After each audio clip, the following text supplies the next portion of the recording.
Hello everyone, आज हम पढ़ेंगे क्लास 6 का अध्याय 6 पार नजर की। शीर्षक है पार नजर की। वह एक सुरंगनुमा रास्ता था। आम आदमी के लिए इस रास्ते से होते हुए जाने की मनाही थी। तो वह एक सुरंगनुमा रास्ता था और आम आदमी जो साधारण आदमी मतलब के लिए इस रास्ते से होते हुए जाने की मनाही थी। मतलब साधारण आदमी इस रास्ते से नहीं जा सकता था। लेकिन छोटू ने एक दिन अपने पापा का सिक्योरिटी पास लिया और जा पहुंचा सुरंग में। तो छोटू ने क्या किया, एक दिन अपने पापा का जो सिक्योरिटी कार्ड है उसको लेकर जा पहुंचा कहाँ, सुरंग में। फिर क्या हुआ देखते हैं आगे। छोटू कितनी बार कहा है तुमसे कि उस तरफ मत जाया करो, फिर पापा क्यों जाते हैं उस तरफ रोज रोज। तो उसकी माँ ने उससे कहा कि तुमसे कितनी बार मैं कह चुकी हूँ कि उस तरफ नहीं जाओ। तो छोटू का प्रश्न भी लाजमी था। वह पूछता है कि पापा क्यों जाते हैं उस तरफ हर रोज। तो पापा को काम पर जाना होता है। रोजाना यही वार्तालाप हुआ करता था छोटू की माँ और छोटू के बीच। तो रोजाना यही वार्तालाप मतलब यही बातचीत, वार्तालाप मतलब होता है बातचीत। तो रोजाना यही बातचीत हुआ करती है छोटू की माँ और छोटू के बीच। तो उस तरफ एक सुरंगनुमा रास्ता था और छोटू के पापा इसी सुरंग से होते हुए काम पर जाया करते थे। तो रोज वो इसी रास्ते से काम पर जाया करते थे। तो आम आदमी के लिए इस रास्ते से जाने की तो मनाही थी, लेकिन की मनाही थी। तो आम आदमी जो साधारण आदमी है उसके लिए यहाँ जाने के लिए मना था। तो चंद चुनिंदा लोग ही इस सुरंगनुमा रास्ते का इस्तेमाल कर सकते थे। कुछ गिने चुने ही लोग, कुछ चंद चुनिंदा लोग ही, कुछ गिने चुने लोग ही इस सुरंगनुमा रास्ते का इस्तेमाल कर सकते थे। और छोटू के पापा इन्हीं चुनिंदा लोगों में से एक थे। जो छोटू के पापा थे वो इन्हीं खास लोगों में से, इन्हीं चुनिंदा लोगों में से एक थे। तो आज छुट्टी थी और छोटू के पापा घर पर ही आराम फरमा रहे थे। आज छुट्टी का दिन था और छोटू के जो पापा थे वो आराम फरमा रहे थे। नजर बचाकर चोरी छिपे छोटू ने पापा का सिक्योरिटी पास हथिया लिया था। नजर बचाकर मतलब होता है जिसमें कोई नहीं देखता है। तो नजर बचाकर छोटू ने क्या किया, चोरी छिपे जो पापा का जो सिक्योरिटी पास था वो हथिया लिया, वो अपना रख लिया और चल दिया सुरंग की तरफ। कहाँ चल दिया, सुरंग की तरफ चल दिया। वैसे तो उनकी पूरी कॉलोनी ही जमीन के नीचे बसी थी। वैसे तो उनकी पूरी कॉलोनी जो कॉलोनी थी उनकी जमीन के नीचे बसी थी, पर यह जो सुरंगनुमा रास्ता था अंदर दिए जल रहे थे। जो सुरंगनुमा रास्ता था अंदर क्या हो रहा था, वहां दिए जल रहे थे और प्रवेश करने से पहले एक बंद दरवाजे का सामना करना पड़ता था। तो दरवाजे में एक खांचा बना हुआ था, दरवाजे में एक खांचा जैसा बना हुआ था। छोटू ने खांचे में काट डाला, तुरंत दरवाजा खुल गया। जैसे ही उसने उस खांचे में काट डाला तो दरवाजा खुल गया। तो छोटू ने सुरंग में प्रवेश किया और अंदर वाले खांचे में सिक्योरिटी पास आ पहुंचा। तो अंदर वाले खाने में जो खांचा था उस खांचे में सिक्योरिटी पास पहुंच गया था। तो उसे उठा लिया। कार्ड उठाते ही दरवाजा बंद हुआ और छोटू ने चारों तरफ अपनी नजर दौड़ाई, मतलब इधर उधर देखा। सुरंगनुमा वह रास्ता ऊपर की तरफ जाता था, यानी जमीन से ऊपर का सफर कर आने का मौका मिल गया था। जमीन से ऊपर की तरफ जाने का मौका मिल गया था, मगर कहाँ, मौका हाथ लगते ही फिसल गया। मौका हाथ लगना मतलब अवसर आते आते चले जाना। तो मगर क्या हुआ, मौका हाथ लगते ही फिसल गया। सुरंग में जगह जगह लगाए निरीक्षक यंत्रों की जानकारी छोटू को नहीं थी। छोटू बच्चा था तो उसको इन सब चीजों की जानकारी नहीं थी, इन सब की समझ उसको नहीं थी। तो मगर छोटू ने प्रवेश करते ही पहले निरीक्षक यंत्र में संदेहास्पद स्थिति दर्शाने वाली हरकत की। संदेहास्पद मतलब जिसमें कोई किसी प्रकार का शक हो जाता है, तो ऐसी स्थिति दर्शाने की हरकत मतलब शैतानी की हुई। तो इतने छोटे कद का व्यक्ति सुरंग में कैसे आया। दूसरे निरीक्षक यंत्र में तुरंत ही छोटू की तस्वीर खींच ली। तो तुरंत ही जो छोटू था उसकी फोटो ले ली। तो किसी एक नियंत्रण केंद्र में इस तस्वीर की जांच की गई और खतरे की सूचना दी गई। तो ये कैसा बच्चा है, कितना बड़ा है, कैसा इसका कद है, तो उस मशीन ने ये सारी चीजें बता दी और खतरे की सूचना दे दी। तो इन सारी गतिविधियों से अनजान छोटू आगे बढ़ रहा था, तभी जाने कहां से सिपाही दौड़े चले आए। छोटू को पकड़कर वापस घर छोड़ आए। घर पर माँ छोटू का इंतजार कर रही थी, बस अब छोटू की खैरियत न थी। मतलब वैसे खैरियत होता है कुशलता, मतलब अब उसकी कुशलता खतरे में थी, क्योंकि वह कहाँ था इतनी देर तक, तो सवाल जवाब तो होंगे ही। छोटू ने पापा न होते तो छोटू का बचना भी मुश्किल था। अगर उसके पापा वहां नहीं होते तो उसका बचना मुश्किल था। छोड़ो भी, मैं समझा दूंगी सब, मैं इसे समझा दूंगा सब, फिर वह ऐसी गलती कभी नहीं करेगा। पापा ने छोटू को बचा लिया। बोले, छोटू मैं जहाँ काम करता हूँ ना, वह क्षेत्र जमीन से ऊपर है। आम आदमी, जो साधारण आदमी है, वहां नहीं जा सकता, क्योंकि वहां का माहौल मैं जी भी नहीं सकता। वहां का जो स्थिति है, वहां के जो वातावरण है, वहां के वातावरण में जी नहीं सकता। तो फिर आप कैसे जाते हैं वहां? छोटू का सवाल लाजमी था, उसका सवाल जो था वो अनिवार्य था ऐसा पूछना, क्योंकि बच्चे के मन में हमेशा जिज्ञासा होती है, तो सवाल पूछना उसका ठीक भी था।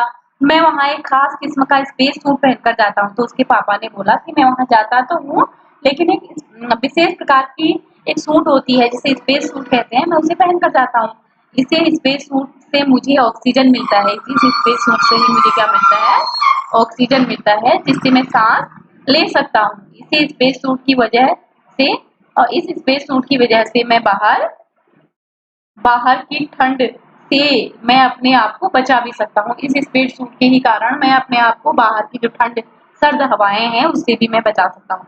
और खास किस्म के जूतों की वजह से जमीन के ऊपर मेरा चलना मुमकिन होता है। और मेरे जूते भी बहुत ही खास किस्म के होते हैं कि मैं जमीन के ऊपर चलने में कामयाब होता हूँ। तो जमीन के ऊपर चलने फिरने के लिए हमें एक विशेष प्रकार का प्रशिक्षण दिया जाता है। आप जमीन के ऊपर चलना करते हैं, प्रशिक्षण मतलब होता है ट्रेनिंग, मतलब हमें सिखाया जाता है कि जमीन में कैसे चलना है, ये हमें सब सिखाया जाता है। तो छोटू के पापा उसको ये सारे, मैं अगर जाता हूँ तो क्यों जाता हूँ, कैसे जाता हूँ, ये सारी जानकारी छोटू को, जो नासमझ है, उसे दे रहे हैं। छोटू सुन रहा था, पापा आगे बताने लगे।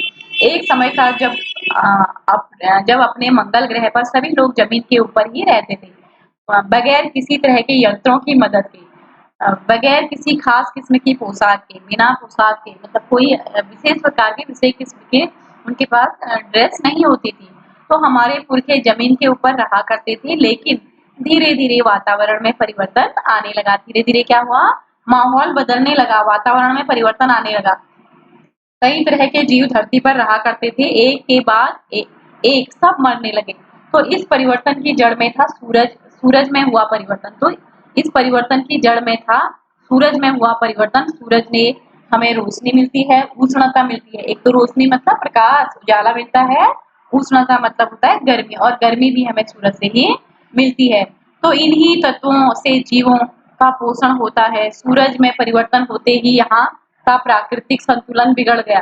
तो सूरज में जैसे ही बदलाव आया, तो यहाँ का प्राकृतिक संतुलन जो है वो बिगड़ गया। तो प्रकृति के बदले हुए रूप का सामना करने में यहाँ के पशु पक्षी, पेड़ पौधे, अन्य जीव जो है वो अक्षम साबित हुए। अक्षम मतलब होता है असमर्थ, वो सक्षम नहीं हो पाए, बल्कि अक्षम हो पाए, असमर्थ हो पाए वो, ये सब का सामना करने में। केवल हमारे पूर्वजों ने इस स्थिति का सामना किया, जो हमारे पूर्वज थे, केवल उन्होंने ही इस स्थिति का सामना किया। तो अपनी तकनीकी ज्ञान के आधार पे हमने जमीन के नीचे अपना घर बना लिया। अपनी तकनीकी आधार पे हमने जमीन के नीचे अपना घर बना लिया। तो जमीन के ऊपर लगे विभिन्न यंत्रों के सहारे हम सूर्य शक्ति, रोशनी, सूरज की रोशनी और गर्मी का इस्तेमाल करते आ रहे हैं। तो उन्हीं यंत्रों के सहारे हम यहाँ जमीन के नीचे जी रहे हैं। तो यंत्र सुचारू रूप से चलते रहे, इसके लिए बड़ी सतर्कता बरतनी पड़ती है, बड़ी सावधानी। सतर्कता मतलब होता है सावधानी, बड़ी सावधानी बरतनी पड़ती है। मुझ जैसे कुछ चुनिंदा लोग इन्हीं यंत्रों का ध्यान रखते हैं। मुझ जैसे कुछ लोग हैं जो इन चीजों का ध्यान रखते हैं। बड़ा हो जाऊंगा तो मैं भी काम करूंगा। तो छोटू बोलता है कि मैं बड़ा हो जाऊंगा तो मैं भी यही काम करूंगा। छोटू ने अपनी मनसा जाहिर की। मनसा मतलब होता है इच्छा। तो छोटू ने क्या किया? अपनी इच्छा जाहिर की। बिल्कुल, मगर उसके लिए खूब पढ़ना होगा, माँ और पापा की बात सुननी होगी। माँ ने कहा, हाँ हाँ तुम बनो जो बनना है, लेकिन इसके लिए तुम्हें क्या करना है? तुम पढ़ाई भी करनी है, और ऊपर से माँ पापा का कहना भी मानना है, और बात भी सुननी है। दूसरे दिन छोटू के पापा काम पर चले गए। देखा देखा कि कंट्रोल रूम का वातावरण बदला बदला सा था। जो कंट्रोल रूम था वहां का जो वातावरण था वो थोड़ा सा बदला बदला था। शिफ्ट खत्म कर घर जा रहे थे स्टाफ के प्रमुख ने टीवी स्क्रीन की तरफ इशारा किया। जैसे ही शिफ्ट शिफ्ट लगते हैं ना काम के, तो शिफ्ट खत्म कर जो घर जा रहे थे स्टाफ के जो प्रमुख थे, जो मुख्य थे, उन्होंने टीवी स्क्रीन की तरफ इशारा किया और स्क्रीन पर एक बिंदु झलक रहा था। वह बताने लगा, यह कोई आसमान का तारा नहीं है, क्योंकि कंप्यूटर में पता चल रहा है कि यह अपनी जगह अडिग नहीं रह रहा, मतलब स्थिर नहीं रह पा रहा है। तो पिछले कुछ घंटों के दौरान इसने अपनी जगह बदली है और कंप्यूटर के अनुसार यह हमारी धरती की तरफ बढ़ता जा रहा है। तो जो कंप्यूटर के द्वारा जो जानकारी मिल रही है वो मिल रही है कि यह हमारी धरती की तरफ बढ़ता जा रहा है। तो इसमें भी दिखाई दे रहा है ये हमारी धरती की तरफ बढ़ते जा रहा है। अंतरिक्ष यान तो नहीं है, अंतरिक्ष यान तो नहीं है। छोटू के पापा ने अपना संदेह प्रकट किया, अपना शक प्रकट किया। संदेह हमें भी है। आप अब इस पर बराबर ध्यान रखिएगा, आप इस पर अब लगातार ध्यान रखिएगा। छोटू के पापा सोच में डूब गए और छोटू के जो पापा थे वो क्या क्या करने लगे, सोचने लगे, क्या सचमुच अंतरिक्ष यान होगा? कहाँ से आ रहा होगा? सौर मंडल जो सूर्य के चारों ओर जो परिक्रमा करते हैं जो ग्रह, वो सौर मंडल में आते हैं। सौर मंडल से हमारी धरती के अलावा और कौन से ग्रह पर जीवों का अस्तित्व है, मतलब और कौन से ग्रह पर जीव जो है वो उनकी मौजूदगी हो सकती है, कैसे हो सकता है, और अगर होगा भी तो क्या इसकी प्रगति कर चुका होगा? अगर ऐसा होगा भी तो क्या इसकी प्रगति कर चुका होगा, अंतरिक्ष यान छोड़ सके? वैसे तो हमारे पूर्वजों ने भी अंतरिक्ष यानों उपग्रहों का प्रयोग किया है। जो हमारे पूर्वज थे उन्होंने भी अंतरिक्ष यानों का और उपग्रहों का यूज किया है, मगर अब हमारे लिए यह संभव नहीं है। उसके लिए आवश्यक मात्रा में ऊर्जा तो उसके लिए मतलब आवश्यक मात्रा में जितनी हमें चाहिए होती है उतनी मात्रा में हमें शक्ति भी हो, हमारे पास ऊर्जा भी हो। काश इस नए मेहमान को नजदीक से देखा जा सकता। हाँ, अगर वह इसी तरफ आ रहा होगा तब तो यह संभव हो सकेगा कि उसे देखें। अब अंतरिक्ष यान में एक यांत्रिक हाथ बाहर निकला। अब अंतरिक्ष यान से क्या हुआ, एक यांत्रिक मशीनी हाथ, यांत्रिक हाथ बाहर निकला और हर पल उसकी लंबाई क्या हो रही थी, बढ़ती ही जा रही थी। उस हाथ की लंबाई हर पल बढ़ती ही जा रही थी। तो छोटू के पापा ने अवलोकन जारी रखा। तो छोटू के पापा ने अवलोकन मतलब उसे बहुत ध्यान से देखा, जारी रखा। कॉलोनी का प्रबंध समिति की सभा बुलाई गई और अध्यक्ष भाषण दे रहे थे। अध्यक्ष जो थे वो भाषण भी दे रहे थे। हाल ही में मिली जानकारी से पता चलता है कि 2 अंतरिक्ष यान हमारे मंगल ग्रह की तरफ बढ़ते चले आ रहे हैं। तो इसमें से एक अंतरिक्ष यान हमारे गिर्द चक्कर काट रहा है, मतलब हमारे आसपास ही चक्कर काट रहा है और कंप्यूटर के अनुसार ये अंतरिक्ष यान नजदीक के किसी ग्रह के छोड़े गए हैं। तो ऐसी हालत में हमें क्या करना चाहिए, इसकी कोई सुनिश्चित योजना बतानी जरूरी है। मतलब इसकी कोई ठीक ठाक सी योजना, एक जो प्लानिंग है उसे बनानी बहुत जरूरी है। तो नंबर 1 आपका क्या ख्याल है? तो नंबर 1 तो ये है कि आपका ख्याल क्या, आप क्या सोचते हैं इस बारे में? तो कॉलोनी की सुरक्षा की पूरी जिम्मेदारी नंबर 1 पर थी।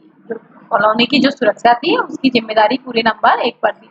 उन्होंने कुछ कागज समेटते हुए बोलना आरंभ किया, मतलब उन्होंने कुछ कागजों को इकट्ठा किया और बोलना शुरू किया।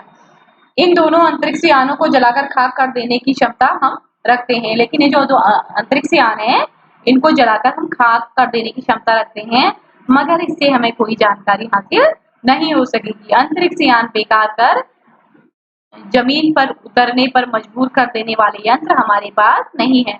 हालांकि अगर ये अंतरिक्ष यान खुद ब खुद जमीन पर उतरते हैं तो उन्हें बेकार कर देने की क्षमता हम में अवश्य है। मेरी जानकारी के अनुसार इस अंतरिक्ष यानों में सिर्फ यंत्र है, किसी तरह के जीव इनमें सवार नहीं है। ये केवल यंत्र से चलते हैं, यानी कि किसी प्रकार के जीव इसमें नहीं है। नंबर 1 की बात सही लगती है। नंबर 2 एक वैज्ञानिक थे, वे बोले, हालांकि यंत्रों को बेकार कर देने में भी खतरा है। इनके बेकार होते ही दूसरे ग्रह के लोग हमारे बारे में जान जाएंगे। इसीलिए मेरी राय में हमें सिर्फ अवलोकन करते रहना चाहिए, मतलब हमें इसका देख रहा इसको ध्यान से देखते रहना चाहिए। जहां तक हो सके हमें अपने अस्तित्व को छिपाए ही रखना चाहिए। जो हमारी हम कहाँ पर हैं, क्या है, तो इस अस्तित्व को छिपा कर ही रखना चाहिए, क्योंकि हो सकता है जिन लोगों ने अंतरिक्ष यान भेजे हैं वे कल को इससे भी बड़े सक्षम अंतरिक्ष यान भेज दें। तो हमें यहाँ का प्रबंध कुछ इस तरह रखना चाहिए जिससे इन यंत्रों को यह गलतफहमी हो कि इस जमीन पर कोई भी चीज इतनी महत्वपूर्ण नहीं है जिससे वे लाभ उठा सके। अध्यक्ष महोदय, मैं यह दरख्वास्त करता हूँ कि इस तरह का प्रबंध हमारे यहाँ किया जाए। नंबर 3 सामाजिक व्यवस्था का काम देखते थे। और नंबर 3 सामाजिक व्यवस्था का काम देखते थे। उनकी बात के जवाब में अध्यक्ष कुछ बोलने जा ही रहे थे कि फोन की घंटी बजी। तो अध्यक्ष ने चौंका उठाया और 1 मिनट बाद सभा को संबोधित करते हुए उन्होंने कहा, भाइयों, अंतरिक्ष यान क्रमांक 1 हमारी जमीन पर उतर चुका है। वह दिन छोटू के लिए बड़ा ही महत्वपूर्ण दिन था। वह बहुत ही खास दिन था उसके लिए। पापा उसे कंट्रोल रूम ले गए थे और यहाँ से अंतरिक्ष यान क्रमांक 1 साफ नजर आ रहा था। कैसा अजीब लग रहा है यहाँ। इसके अंदर क्या होगा पापा? छोटू ने पूछा। अभी नहीं बताया जा सकता। दूर से ही उसका निरीक्षण जारी है। अभी तो बताया नहीं जा सकता, लेकिन उस पर बराबर हमारा ध्यान है और उसके हर अंग का पर हमारा नियंत्रण भी है। ये क्या है, कैसा है, इस पर हमारा बराबर ध्यान है, नियंत्रण है, हर चीज है। तो वक्त आने पर हम अगला कदम उठाएंगे। जब समय आएगा तो हम अपना अगला कदम उठाएंगे, छोटू के पापा ने बताया। उन्होंने छोटू को एक कंसोल दिखाया जिस पर कई बटन थे। एक कंसोल दिखाया जिस पर कई सारे क्या थे, बटन थे। अब अंतरिक्ष यान से एक यांत्रिक हाथ बाहर निकला। हर पल उसकी लंबाई बढ़ती ही जा रही थी। ऐसे इस तरह से जो निकला हुआ है, मशीन में दिख रहा है, एक हाथ निकला हुआ है और जिसकी लंबाई लगातार बढ़ती ही जा रही है। तो यांत्रिक हाथ बाहर निकला था और जिसकी लंबाई क्या थी, हर समय बढ़ती ही जा रही। वह शायद जमीन पर पहुंचकर मिट्टी उकेर लेना चाहता था। ऐसा लगता था कि वह जमीन पर पहुंचकर मिट्टी को खोद लेना चाहता था। सब लोग स्क्रीन पर दिखाई दे रही अंतरिक्ष यान की यह हरकत को ध्यान से देख रहे थे। ये शैतानी जो कर रहा था उसको सब ध्यान से गौर से देख रहे थे, सिवाय एक के। उसका ध्यान कहीं और ही था। छोटू का सारा ध्यान था कंसोल पैनल पर। कंसोल का एक बटन दबाने की उसकी अपनी इच्छा को वह रोक नहीं पाया। वह लाल लाल बटन उसे बरबस अपनी तरफ खींच रहा था। तो उसे अपनी तरफ खींच रहा था और सहसा खतरे की घंटी बजी। सहसा अचानक से खतरे की घंटी में से कुछ गलत हो चुका है। तो खतरे की घंटी बजी। सबकी निगाहें कंसोल की तरफ मुड़ी। निगाहें मतलब नजर या दृष्टिकोण। सभी की दृष्टि कंसोल की तरफ मुड़ी। पापा ने छोटू को अपनी तरफ खींचते हुए झापड़ रसीद दिया। मतलब झापड़ मारने को हो गए थे और लाल बटन को पूर्व स्थिति में ला के रखा। और लाल बटन जहां पर था वो अपनी पहले की स्थिति में ही उन्होंने खींचकर वहां रखा था, क्योंकि छोटू ने उसे डिस्टर्ब कर दिया था। मगर उस तरफ अब अंतरिक्ष यान ने उस यांत्रिक हाथ की हरकत सहसा रुक गई। यंत्र बेकार हो गया। उधर पृथ्वी पर national aeronautics and space administration यानी कि नासा द्वारा प्रस्तुत वक्तव्य में सबका ध्यान अपनी तरफ आकर्षित कर दिया, अपनी तरफ खींच लिया सबका ध्यान। मंगल की धरती पर उतरा हुआ अंतरिक्ष यान वाइकिंग अपना निर्धारित कार्य कर रहा था। हालांकि किसी अज्ञात कारणवश अंतरिक्ष यान का यांत्रिक हाथ जो था वो बेकार हो गया था। किसी कारणवश उसका हाथ बेकार हो गया था।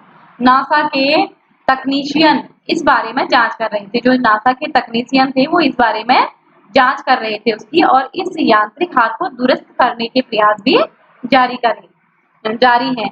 तो इसके कुछ ही दिनों बाद पृथ्वी के सभी प्रमुख अखबारों में छापा। नासा के तकनीशियनों को रिमोट कंट्रोल के सहारे वाइकिंग को दुरुस्त करने में सफलता मिली है और यांत्रिक हाथ में अब मंगल की मिट्टी के विभिन्न नमूने इकट्ठे करने का काम आरंभ कर दिया है। पृथ्वी के वैज्ञानिक मंगल की इस मिट्टी का अध्ययन करने के लिए बड़े उत्सुक थे और उन्हें उम्मीद थी कि इस मिट्टी के अध्ययन से इस बात का पता लगाया जा सकेगा कि क्या मंगल ग्रह पर भी पृथ्वी की ही तरह जीव सृष्टि का अस्तित्व है। क्या जिस तरह से मंगल ग्रह पर पृथ्वी की तरह ही, जिस तरह से पृथ्वी पर हर कोई रहता है, इसी तरह जीव, क्या प्राणी सृष्टि जो है उसकी मौजूदगी हो सकती है। यह प्रश्न आज भी एक रहस्य बना हुआ है। ये प्रश्न जो है आज भी सबके लिए रहस्य बना हुआ है। तो यह जो चैप्टर है वो जयंत विष्णु नागलीकर ने लिखा हुआ है और मराठी से अनुवाद रेखा देश पांडे ने किया है। तो इसके क्वेश्चन आंसर हम अगले भाग में करेंगे। Thank you.